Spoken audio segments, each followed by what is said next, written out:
Hey all, another bit of Mechabellum here in the morning, or at least morning for me. The combat coming up isn't the longest ever drawn out battles, but the nice thing about this game is there is always something to think about or talk about or learn, so hope you enjoy.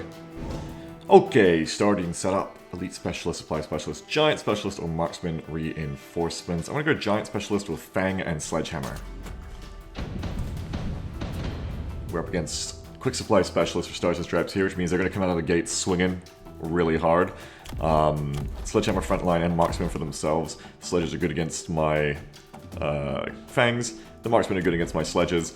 We want to think about what they're going to place instead, not what they're going to have, you know, already that we can see necessarily. Obviously, I think getting crowd swing is a pretty good idea. Crowd control, sorry. They're probably going to buy an Arc Light. So I don't want to go like harder into Fangs. I don't want to go harder into Sledges because it won't be great against the Arc Lights. Just some Marksmen of my own, provide some AA, and it's just an easy choice here.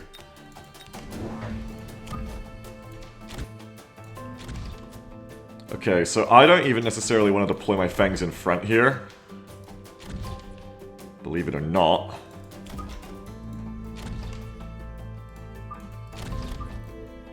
I actually want to deploy my Fangs so that they are not getting aggroed shown to by the Arc Lights. So even place them a little bit behind. What I really want is to make sure that these Marksmen are hitting any Arc Lights that show up before the worst comes. I probably also don't want any of these units to attack on their own. So I probably just want to like bias some more of my Fangs. Here you go, like over here. And the idea here is that my Sledges are going to take the first aggro and get shot at the first, even if it means getting hit by the Marksman. I assume Arc Lights, maybe Crawlers from the enemy. Enemy likes to do crowds of their own sometimes. What? Okay, so with Quick Supply Specialist, their initial extra 200, they went for another unit of Sledges, I think? And maybe like another Marksman? Okay, so the Marksman are going to aggro on some of my Fangs here, and also one of them onto my Sledges. A single Marksman doesn't get through a Sledge unit very well here. So my Sledges come in, tank. My Marksman gets to be taking out these enemy Sledges a bit. There won't be many left by the time my Fangs get in there. These Fangs are quite slow, but that's alright. They don't even need to do anything here because...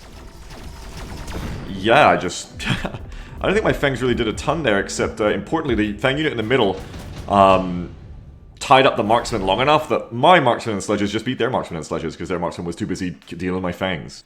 Let's go for mass-produced Phoenix. I think what I'm going to do here, I feel like my front line's very good, especially because they didn't buy Arc Lights yet to sort of make it bad. So I feel like my front line is still good here, I still have the initiative.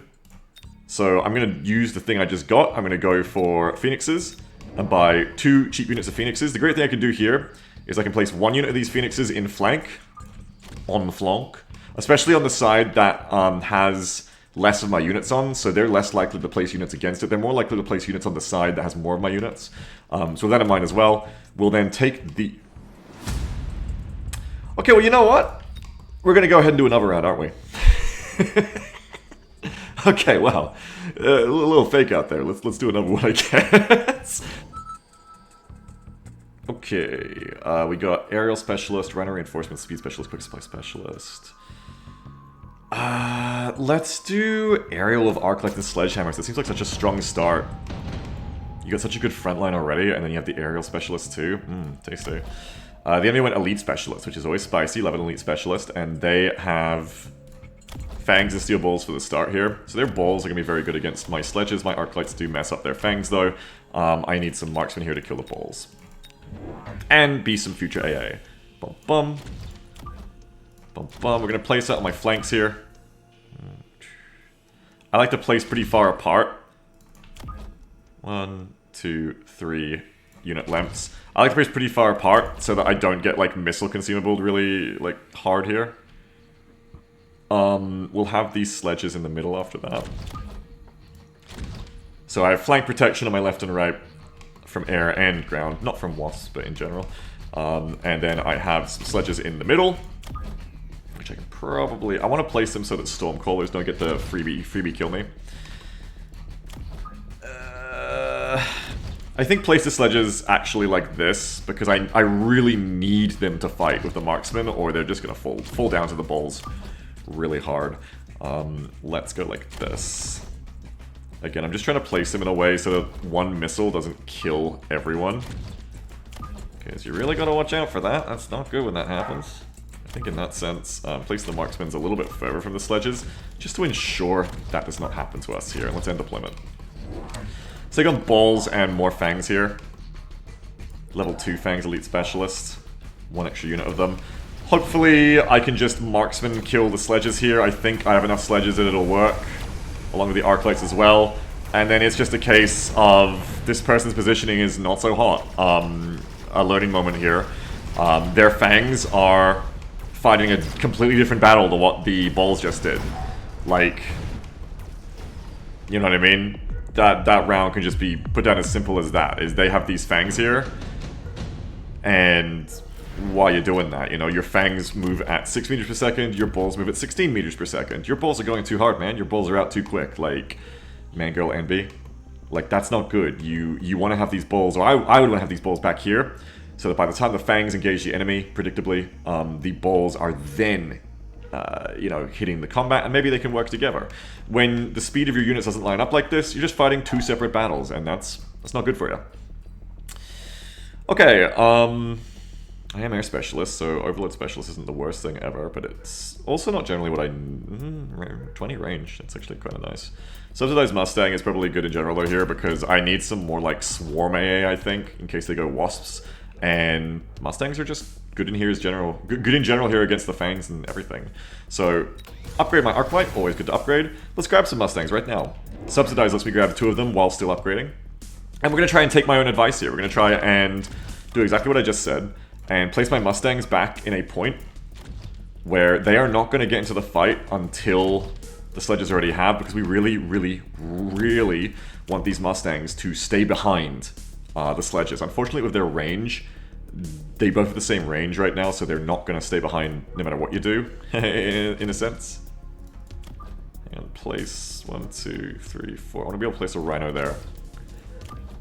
1, 2, 3, 4 in the worst case. I don't love that my Mustangs are going to end up in the middle of the sledges here in case they just get AoE for me, but we'll see what they do. So they are going for damage sharing. Okay, so whether or not this beats me this turn, we get lasers next turn. Damage sharing is this ability, I forget if I've talked about it before. I think on my other YouTube round had the enemy get sledges like that. But it just means that like all the damage dealt to these balls is split between them evenly. It's very powerful unless you have lasers to counter it, or like good AoE. In this case, though, the Mustangs just provide enough extra damage that we just slaughter the balls really hard, and it's just not enough on their own, you know? It's like, yeah, the balls are tankier there, but your force... Like, what else did you buy unit-wise there? Your force still hasn't diversified, you still only have balls and fangs. In fact, I think you didn't even buy any other units for that. And I don't really get why you bought a shield here. But that's okay. So I just had like a more combined, you know, balanced force. That's what we want to double down on here. We want to keep getting new things that make my force stronger. I could either go for air, infantry crowds, or giants here. Why not both? We could go for like overlords for giant air. What's my upgrades? I don't want to go hackers. That's a bit... Don't need to do that. Sticky oil bomb could get me a lot of work here, actually. So, sticky oil bomb. Where are they usually engaging? Like, about, like, here, I think. Let's sticky oil bomb, yeah? And that's going to slow them down really nicely. I'm not giant specialist, I'm aerial specialist. We should get some air units. They're going really hard into these balls, so one thing I can do to diversify my forces, while also just... being good against the balls is phoenixes. They're like flying marksmen. They provide me some air units so that if the enemy doesn't go for like any kind of air, I can go for flank one of them too. They're gonna have a bad time. I'm gonna do a flanking phoenix with one of them, and then I'm gonna do a kind of more normal phoenix with the other one. More normal deployment, that is. And this is useful if they get overloads in the future. Phoenix is usually pretty good at dealing with them.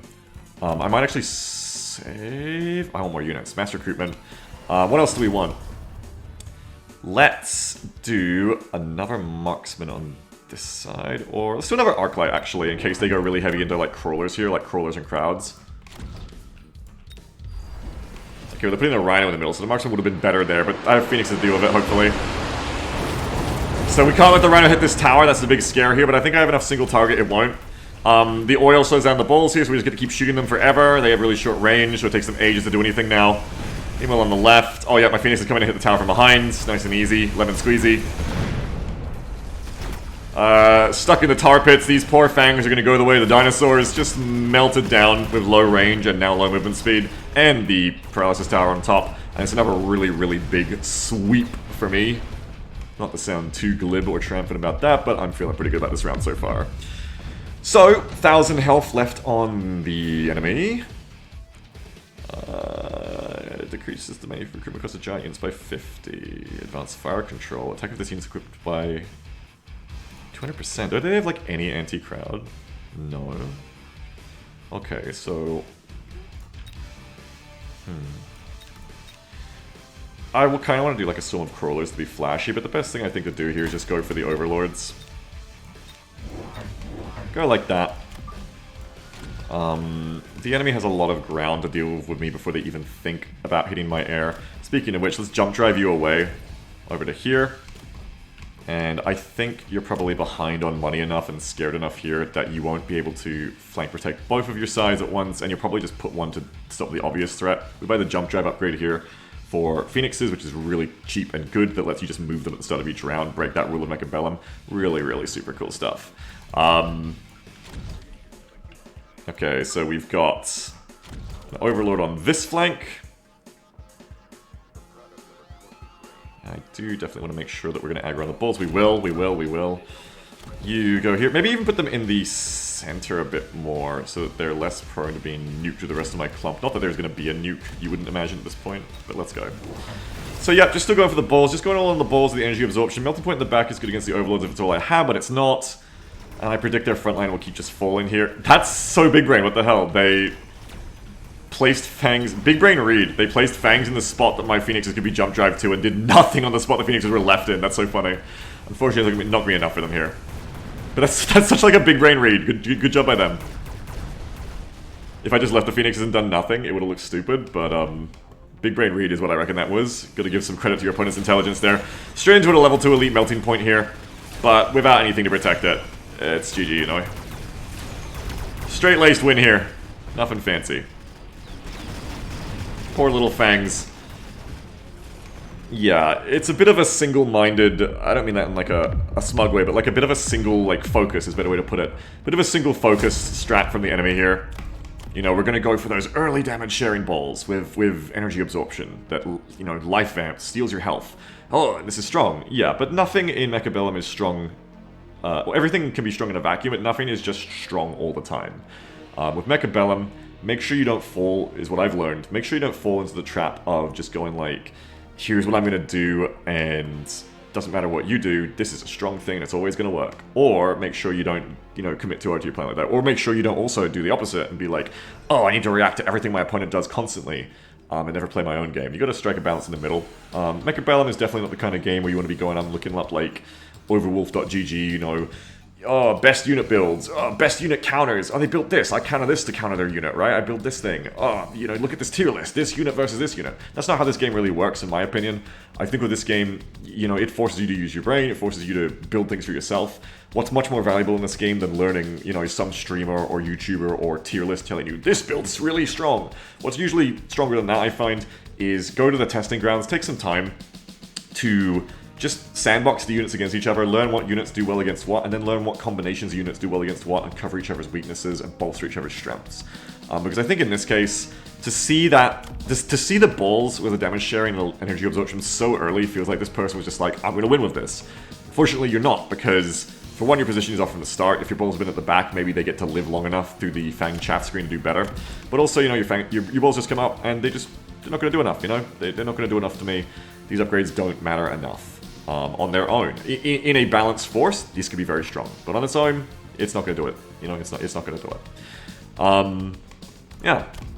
Also just didn't get a lot of units out because they went so hard into these techs early on. Would have been much better off just seeing, like, I think, just a more of an army. There wasn't much there. But yeah, I mean, GG.